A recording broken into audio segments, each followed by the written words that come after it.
মতো শহর সেজে উঠেছে লাইটস অ্যান্ড ডেকোরেশনস নিয়ে, কারণ আজকে হচ্ছে 31st আর কালকে হচ্ছে 1st of January 2025।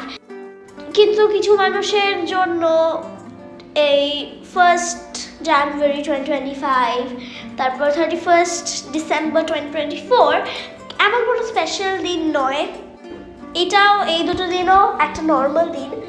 তো তাই জন্য আমি আজকে চলে আসলাম এই আন্ডার প্রিভিলেজ চিলড্রেনের জন্য কিছু বিস্কিটস, টফিস, ললিপপস অ্যান্ড চিপস দিয়ে, আর আমি একটা ফ্যামিলিকে কম্বলও দিয়ে।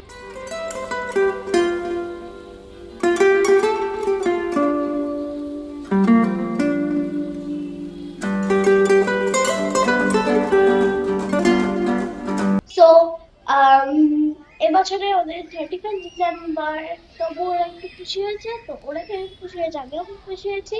তো অন দিস নোট আমি তোমাদের সকলকে জানাই হ্যাপি নিউ ইয়ার, আর তোমাদের 2025 ভালো থাকে।